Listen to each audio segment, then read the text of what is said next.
Good morning. Thank you to those who are joining by live stream today and to all those who are here. My name is Angela Cabellon, and I serve as Chief of Staff to County Executive Ball. Please join me in welcoming him for an important announcement. Howard County Executive, Dr. Calvin Ball.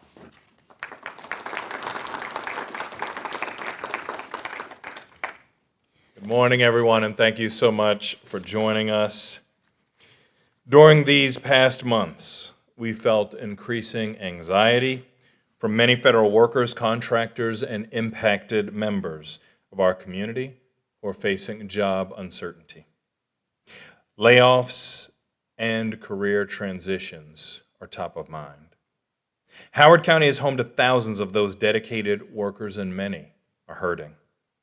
Since joining the Trump administration, Elon Musk and his department have taken actions, including mass firings, that have led to concerns among many federal employees and contractors. These actions have disrupted lives and our economy. We hosted a federal workers forum with more than 400 people in attendance, and the stories we heard were heartbreaking. People were sharing their very real, very personal stories about how they don't know what's next for their families, including fear about losing their homes if they can't pay their mortgages. Again, just last week, I joined Senators Van Hollen and Alsobrooks, as well as Congresswoman Elfreth, as thousands participated in another town hall here in Howard County. Frustration and worry were once again amplified. We have taken other actions to ensure that our workers are supported and our economy remains resilient. These actions include launching a plethora of business resources for our impacted residents who are considering turning towards entrepreneurial endeavors to help bolster our economy.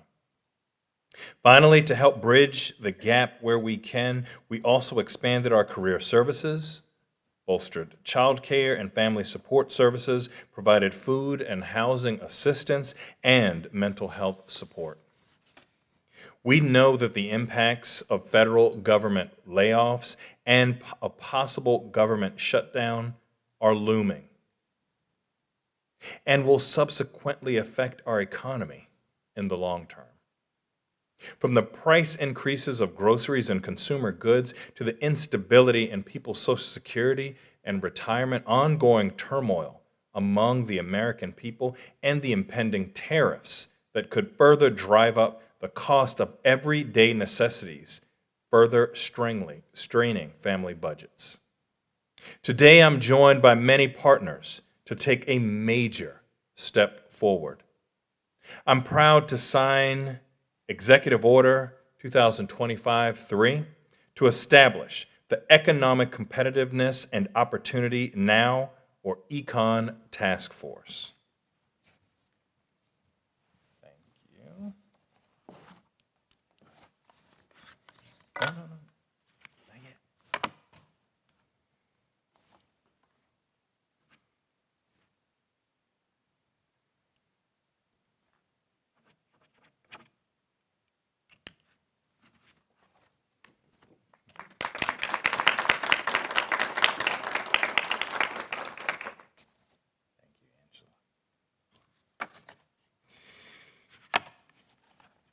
Made up of private sector experts, educational and workforce professionals, practitioners, and leaders across our major industries and members of my cabinet, I have charged this task force to work together to recommend solutions for our most pressing economic challenges before us.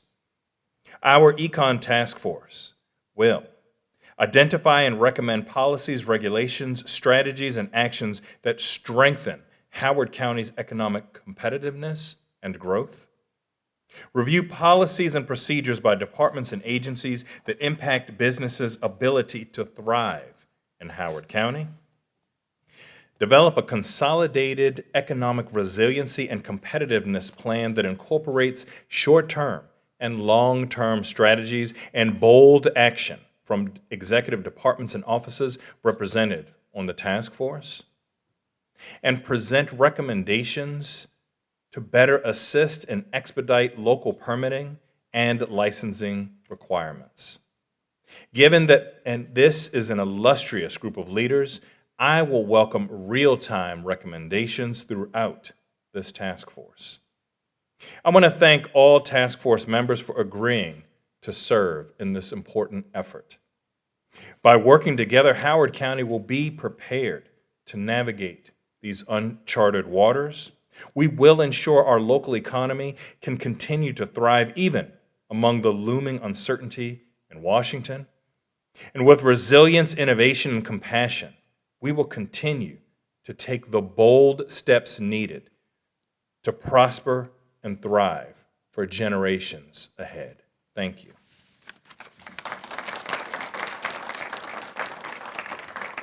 And as she takes the podium, I am going to present the pen that I signed this executive order with to the chairperson of this task force, and she did not know this was coming, so give her a little bit of a leeway.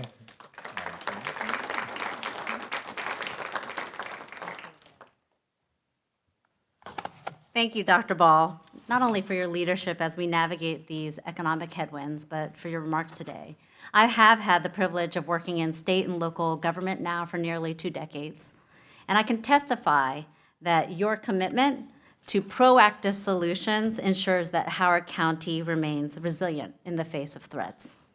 As the county's first Chief Innovation Officer and the incident commander during the COVID-19 pandemic, we know that the only way to tackle complex challenges is by doing so together. I'm honored to chair this task force and to help lead an effort that isn't just about waiting for the final report, as Dr. Ball said, but about driving meaningful action along the way. Together, we will ideate, iterate, and implement solutions in real time to strengthen Howard County's economic future. Howard County will remain competitive in an ever-changing economic landscape. Today, as we stand together, experts and practitioners, united in our commitment to addressing these challenges ahead, I'm excited to introduce some of our speakers here today. First, this is a person who's no stranger to Maryland and is one of our lead economists. For over 25 years, he has served in several senior leadership roles at Towson University.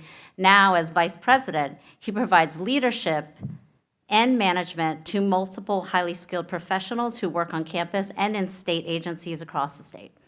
Let's welcome Dr. Darius Arani, Vice President of Strategic Partnerships and Applied Research at Towson University. Thank you. Well, thank you, Dr. Ball and Angela, for this great honor. So I get to speak as an economist, and as a lifelong economist, I have studied and lived through many economic highs and lows. While every era presented unique challenges, the forces of resilience, adaptation, and innovation remain consistent. These are really unprecedented times, particularly for regions like ours that are navigating the effects of a shifting federal workforce. The scale of change we are experiencing, whether through rifts, retirements, or evolving industry needs, requires strategic thinking to plan for the future of Howard County's local economy. Historically, economic downturns and workforce shifts have tested communities, but those that emerge as strongest are those that embrace collaboration and innovation. From the Great Recession to the COVID-19 recovery, we have seen that regions that invest in business modernization, workforce development, and strategic partnerships fare better. We must work together, public and private sectors, educational institutions, and community leaders, towards solutions that make Howard County and our region more competitive. I am deeply honored to serve in this capacity, to lend my expertise to this ECON task force. Thank you for the name, Dr. Ball. I look forward to helping shape recommendations that will stabilize our economic footing and propel Howard County toward long-term growth and opportunity. Thank you.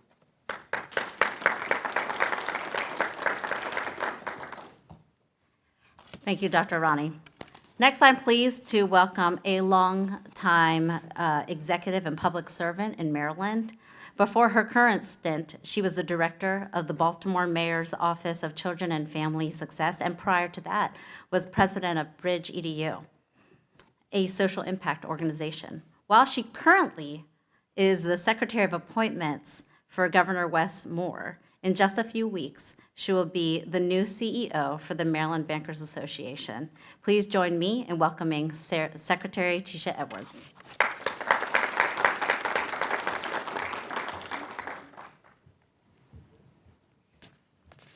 Good afternoon. As the incoming CEO of the Maryland Bankers Association, I know that financial institutions play a critical role in stabilizing and strengthening economies, especially during times of uncertainty. Our responsibility extends beyond banking. We are key partners in fostering economic opportunity for businesses and residents alike. This task force provides a unique opportunity for industry leaders, government, and community partners to come together and ensure Howard County's economy not only weathers today's challenges, but emerges even stronger. As we navigate the economic shifts, we must create safeguards that provide stability for businesses and residents alike, ensuring access to capital and strengthening the commercial investments. History has shown us that financial institutions have always played a role in economic recovery, whether during past recessions or more recent challenges. Banks have worked hand in hand with businesses and communities to provide solutions that drive long-term growth. The financial sector will continue to be a major driver of economic resilience in Howard County. By supporting small businesses, expanding access to lending, and ensuring financial security for our residents, we can help create an environment where businesses and families can thrive. I am honored to contribute my expertise to this task force and to represent Maryland's banking industry. And I look forward to working in partnership with County Executive Calvin Ball and my fellow task members to develop strategies that will sustain and strengthen Howard County's economic future. Thank you.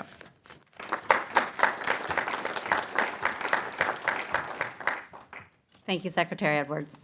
And now I'm pleased to welcome another senior executive in public administration, government relations, communications, public affairs, and community relations, serving in various executive roles in state and local government also.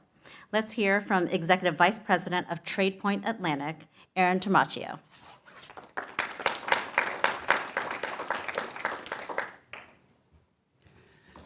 Thank you, Angela, and thank you, County Executive Ball, for taking steps to ensure Howard County is positioned to compete in a strategic, diverse, and sustainable way to help grow the region's economy.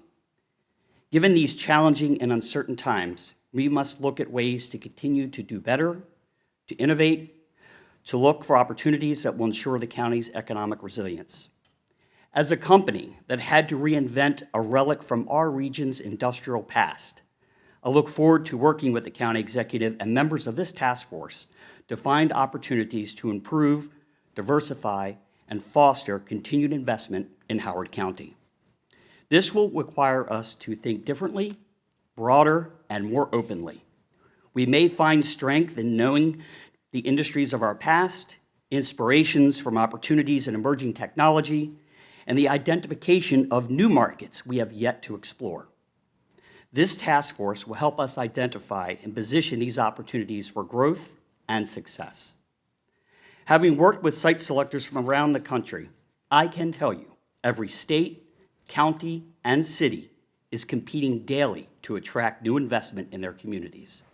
They are also competing to attract and retain a talented, well-connected, and thriving workforce. We are eager to get to work to ensure Howard County remains competitive in this ever-changing landscape as we explore ways to enhance the county's workforce, identify investments in infrastructure, create a plan for economic resilience, and foster certainty in core government processes that industry and investment depend on. Thank you for setting forth an opportunity for us to collaborate alongside inspired innovators, some of the region's best minds in business, education, and government. I look forward to our work together and the continued success and growth of Howard County. Thank you.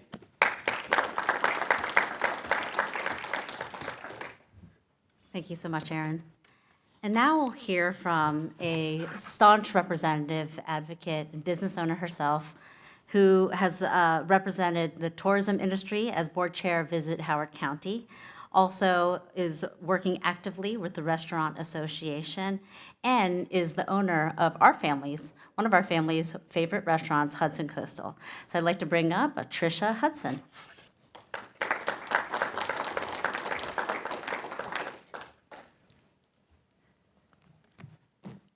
Thank you so much, Angela. Good morning again. My name is Tricia Hudson. My husband and I are the co-owners of Hudson Coastal Raw Bar and Grill, located in the Maple Lawn neighborhood of Howard County. On November 22nd, 2016, we opened our restaurant, and we have been very, very fortunate to have been voted best seafood restaurant in Howard County for the past 8 years. We do not take that recognition lightly. We opened our doors 7 days a week with a desire and the drive to serve the freshest seafood at an appropriate value and to provide the best service that we can give. But since the COVID outbreak in 2020, it has become harder and harder to meet these goals. Food service establishments are being plagued with labor shortages, rising food costs, outrageous credit card fees.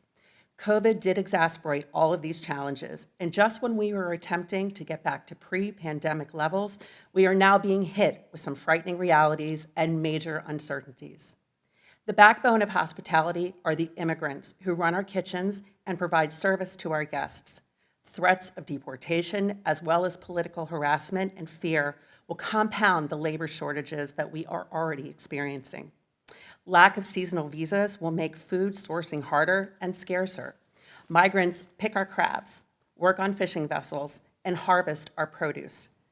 Tariffs will raise menu prices. And the reduction of agencies like the FDA could threaten the safety of our food. And sadly, our county's tens of thousands of federal employees who are concerned about their future employment are reducing the number of times that they get to go out to eat. All of these issues will continue to chisel away at our industry's already razor-thin profits, which have an average between 2% and 3.5%. It is an honor to have been asked to be a part of this dynamic task force. Time is now. We need the action. And I look forward to the hard work that is ahead of us. I am hopeful that once we dig in, we will be able to find the solutions for so many other industries that are going to be impacted through these times of major uncertainty. Through support with the commitment of public and private partners, we will find a way to traverse the specific issues that many of these industries are facing.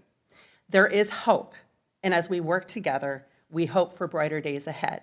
So thank you again, Dr. Ball, and cheers to everybody.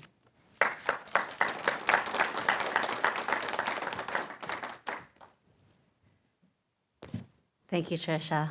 And here in the room are our representatives who will be serving on the task force. Before we adjourn officially to our meeting, I will open up to our press if you have any questions.